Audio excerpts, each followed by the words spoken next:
Throughout history, there have been numerous reports of time travel. While most of these instances have proven to be falsified, there are a handful of these occurrences that many believe to be true. Number 5. Victor Goddard was a well-known pilot who was in the process of taking flight to Edinburgh. Just before he left ground, he had made the decision to land halfway there, at an old military airfield known as Drem. The flight was fairly typical and followed routines as planned. That is, until Goddard began his approach to Drem Airfield. As he looked down, he noticed that the airport of Drem looked as though it had been abandoned for years. The runways had been overtaken by grass and weeds, and as he drew closer, he could see that cattle were actually wandering around the base. Obviously, there's no possible way that Goddard could land here, so he pressed on and simply continued his journey to Edinburgh. He eventually made it there without harm. He carried out his business and planned to return home. Though on his flight, he encountered some rather extreme weather. While Goddard was considered to be an excellent pilot, he recalled that this particular storm was exceptionally difficult to maneuver, and actually came close to crashing multiple times. He stated that he had become stuck inside of a large cloud for what seemed like ages, though as he finally broke through it, he saw an extremely bright light.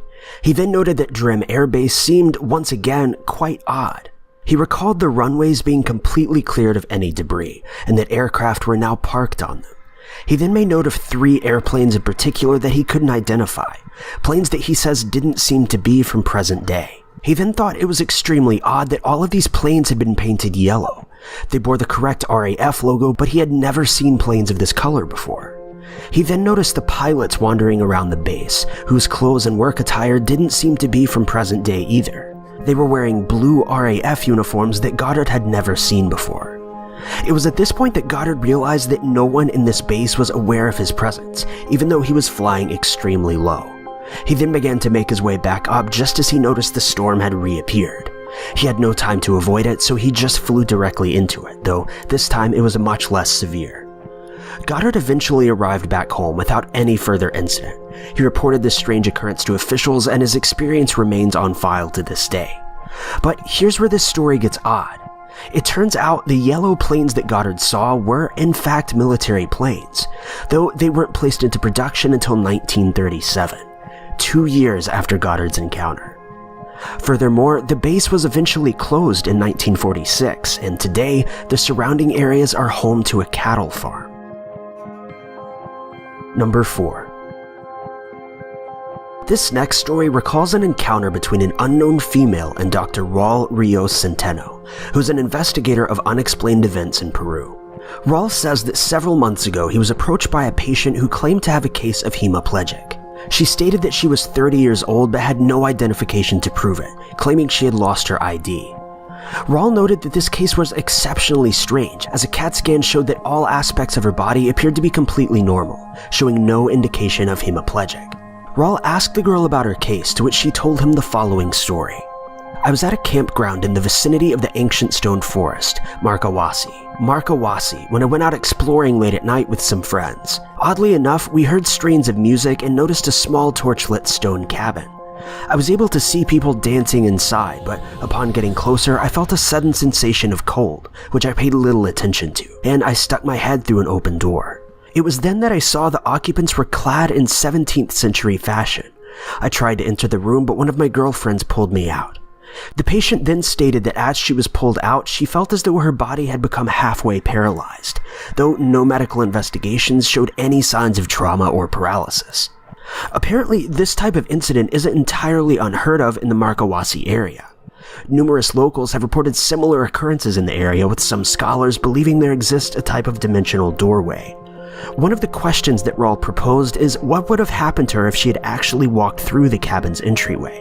In Raul's medical report on the patient, he stated that he ran a follow-up, more thorough EEG scan on the patient, this time yielding slightly different results. While there were still no signs of trauma or brain or blood vessel damage, he did note that there was a small area of tissue that did, in fact, show signs of being previously paralyzed. The strange thing is, it looked as though this was caused by the lack of electric current transmission to those areas. This finding has led many to believe that the supposed dimensional doorway emits some sort of energy that can affect the nervous system and change the way our nerve impulses are contained, which could have likely led to the cold sensation that the patient recalled feeling just before approaching the cabin.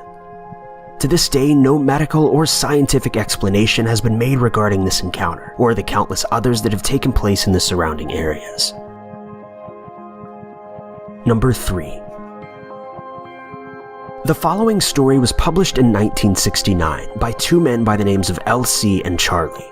The two had apparently just opened up a small business in the Louisiana town of Abbeville. While discussing their work, they began driving north on Highway 167, headed toward Lafayette, which was about 15 miles or so away. The trip took place around 1:30 in the afternoon on October 20th, 1969. The two described the trip as being a, quote, picture-perfect day in terms of weather. The highway on which they were traveling had been almost completely traffic-free. That is, until they spotted an old turtleback-style vehicle driving up ahead very slowly.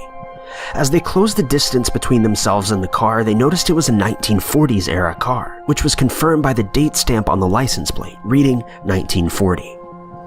As they sped up to pass the car, Elsie noticed that the driver was a woman, wearing an authentic-style 1940s dress, hat, and accessories.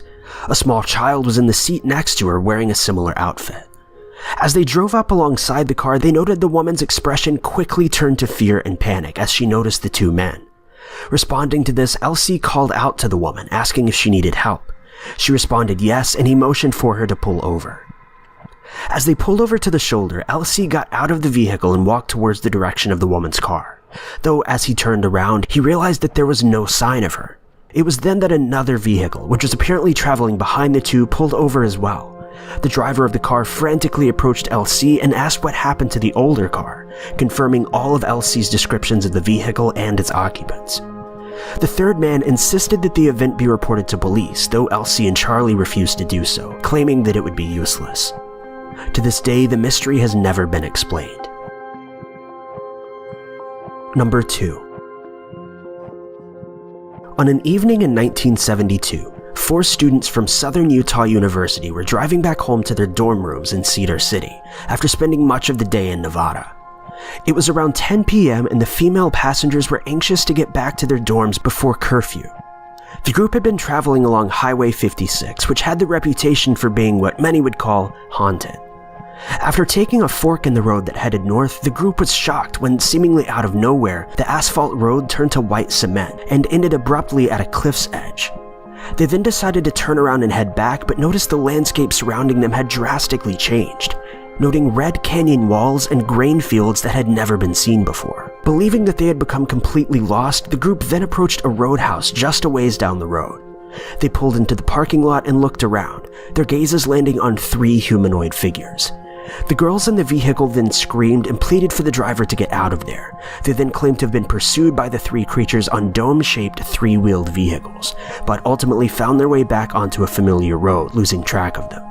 They made it back to their campus safely, though no one has ever been able to explain this strange occurrence. Number 1. This next story takes place in 1979 and details a strange hotel that 2 couples who were vacationing together experienced. The group was making their way to France, headed towards Spain. After driving for a while, they decided to rest for the night in a hotel near Montélimar. Many of the hotels that they attempted to book were completely full, so they kept traveling, eventually finding an unpaved road with old-fashioned buildings and street signs advertising a circus. In this area, the group eventually found a hotel with vacancies.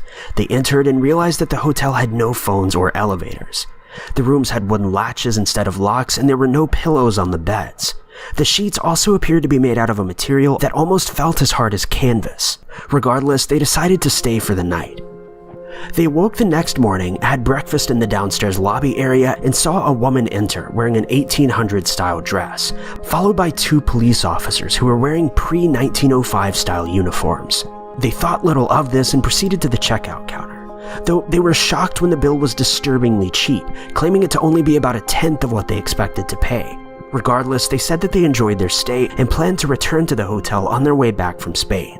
Though that's where this story takes a turn, as they couldn't locate the hotel on their way back. Even stranger is that when they developed the photos of their trip, all of the photos of the hotel were completely missing. It was like that entire portion of the trip never even happened.